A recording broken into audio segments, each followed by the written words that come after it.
Hello guys. आज इस lecture में हम डिस्कस करेंगे lab findings in hyperparathyroidism.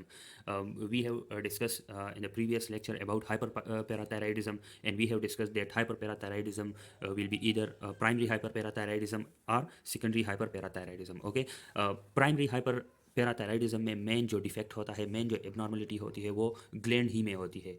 Okay, the main abnormality is in the gland. लेकिन जो सेकेंडरी हाइपर पैराथायराइडिज्म है वो कुछ सेकेंडरी काज की वजह से उस ग्लैंड में एबनॉर्मलिटी आ जाती है. ठीक है, तो प्राइमरी हाइपर पैराथायराइडिज्म में मेन जो मसला होता है वो होता है पीटीएच. पैराथायराइड ग्लैंड पीटीएच बहुत ज़्यादा secrete autonomous secretion of parathyroid hormone होता है. ओके, पैराथायराइड हार्मोन बहुत ज़्यादा सिक्रीट हो जाता है, जिसकी वजह से कैल्शियम, सीरम कैल्शियम का जो लेवल है वो भी ज़्यादा हो जाता है, एलिवेट हो जाता है, और जो फॉस्फेट होता है वो कम हो जाता है. ठीक है, तो फॉस्फेट क्यों कम होता है? Due to excretion through kidney. Okay, kidney के थ्रू पैराथायराइड हार्मोन फॉस्फेट को एक्सक्रीट करता है, जिसकी वजह से इसकी जो सीरम में कंसंट्रेशन है वो कम हो जाती है. इसके अलावा जो सीरम अल्कलाइन फॉस्फेटेज है वो भी ज़्यादा हो जाता है, और ये किसकी वजह से हो जाता है? बोन टर्न ओवर की वजह से. ठीक है, bone turn over.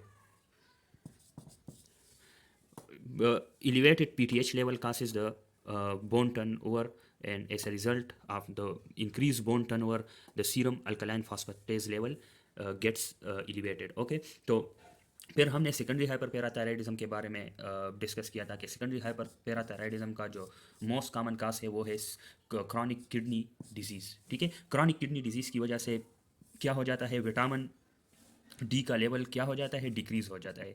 Vitamin D इधर सिंथेसाइज होता है. अभी क्रॉनिक किडनी डिजीज़ में इसकी सिंथेसिस कम हो जाती है. विटामिन डी कम होने की वजह से कैल्शियम कम हो जाता है. और चूँकि क्रॉनिक किडनी डिजीज़ है तो क्रॉनिक किडनी डिजीज़ की वजह से जीएफआर कम हो जाता है, और उस जीएफआर कम होने की वजह से सीरम फास्फेट बढ़ जाता है, क्योंकि फास्फेट की एक्सक्रीशन जो है किडनी के थ्रू होती है, और अभी किडनी में जीएफआर कम हो गया तो फास्फेट की एक्सक्रीशन भी कम हो गई. ठीक है, तो as a result serum phosphate बढ़ गया. ठीक है, कैल्शियम कम है इधर. ठीक है, विटामिन डी कम होने की वजह से विटामिन डी कम हो गया, इसकी वजह से कैल्शियम कम हो गया, तो फीडबैक मैकेनिज्म के थ्रू पीटीएच क्या हो गया? ज़्यादा हो गया. पीटीएच ज़्यादा हो गया, पीटीएच की सिक्रीशन ज़्यादा हो गई.